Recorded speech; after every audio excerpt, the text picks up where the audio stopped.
Welcome to another episode of Beat the Odds. I'm your host, Vernell Watts.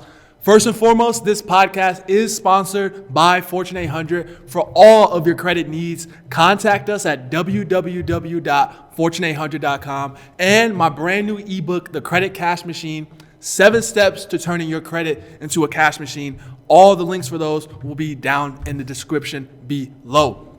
In this episode, I want to touch on something that I've seen and it leaves people confused a lot of the times when it comes to their finances, their credit. And I'm going to give you some practical tips to improve your credit and to change overall how you look at your credit. Now, as you guys know, I work in the credit industry. My company, Fortune 800, we help people improve their credit so they can buy homes, buy cars, any other financial goals that they have. We can help them achieve them.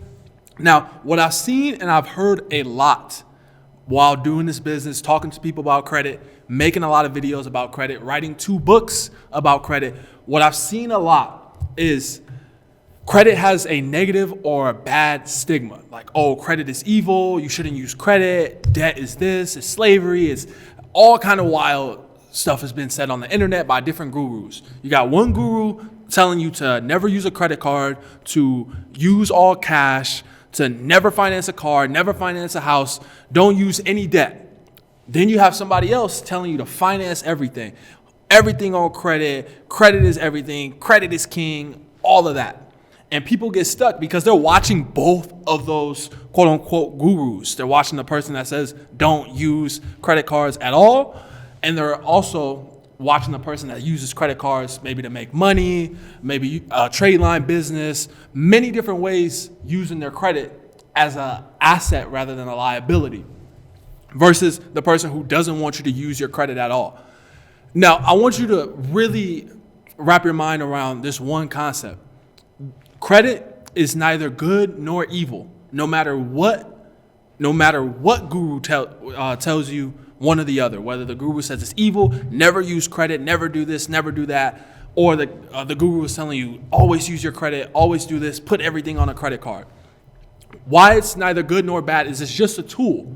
Now, the credit card companies, the credit bureaus, they play different games to trap us in a cycle of debt, to trap us in mostly consumer debt, but it's just a tool. So first things first, you got to change how you look at credit. It is not good nor evil.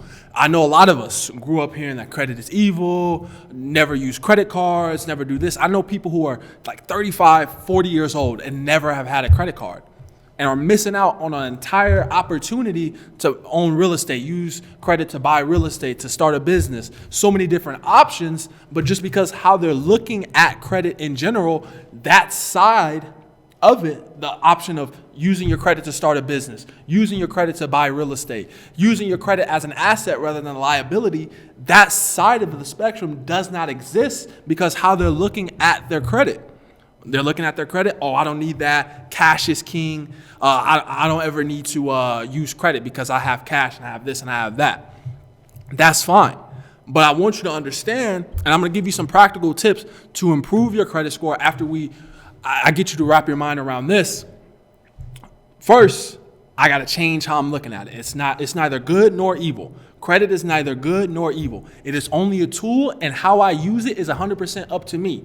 Everything, or nothing rather, is an asset or a liability outside of how I'm looking at things. So if credit to one person is evil, it's going to keep you broke, it's going to keep you poor. But to another person, you should always use it for credit card rewards and put everything on a credit card. The reality is both of those can be true if how you're looking at credit takes away an option. So if you're a person on the other side, because I talked about the person who hates credit, who doesn't want to deal with debt. Now, if you're a person who always uses credit and you're always maxed out, you're always on the hamster wheel of paying your minimum payments on your credit cards, you have way too much debt. If you're on that side and you're looking at the other side like, oh, they don't know what they're talking about, I'm leveraging my credit, I'm doing this and I'm doing that, and I'm growing my business and all that stuff, that's fine. Just understand, neither side is right nor wrong. It's just how they're looking at it. It's just their personal truth, because the truth of the matter is credit like I said, neither good nor evil, but people's personal truths based on their experiences will start to mold which side they're going to be on. Now, I'm going to get into the practical tips to help you build and improve your credit score. So, if you're in a position where you don't have any credit right now, what you can do is there's 4 different options for you to get your credit started. It's getting hot in here. There's 4 different options for you to get your credit started. And you want to get a credit card because it's the most important thing when it comes to building your credit. Now, let me take off this jacket. And the 4 different options are, the first one is a secure credit card. That's a credit card where you put down some money, maybe $300 to $500, put it down, give it to the credit card company. They give you a $500 credit card limit if you put down $500. After you've paid down the balance, or you've kept the balances low and you've paid on time, then they return the $500 to you. If you want to get your credit started, you're young and you haven't gotten it started, do that immediately. The second thing you can do is what is called a merchant card, which is short for merchandise. So there's companies who want to incentivize people to buy their products and services, and they do it by offering merchant lines of credit. So let's say you went to an electronics store and they had some kind of special with their credit cards where if you spend, let's say, $500 on the credit card, they will give you a $5,000 line of credit and report it to Equifax, Experian, and TransUnion. Now, instead of using the secure card, you can do both at the same time if you want to make this a lot faster. Instead of putting down the $300 and only getting a $300 line of credit, then you can, instead of doing that, you can put down or spend $300 on the line of credit with the merchant and get a $5,000 line of credit. And the last thing you can do is, I said 4, I meant 3. The last thing that you can do is get an authorized user account.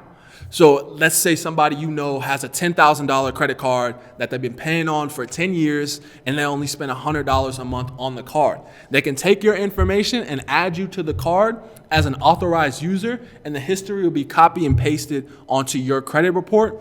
So it'll look like you'll have that $10,000 line of credit. Now, it doesn't weigh as heavy on your credit as the other lines of credit because authorized users, that means it's somebody else's. Then you have primary accounts. That means that it's 100% your account.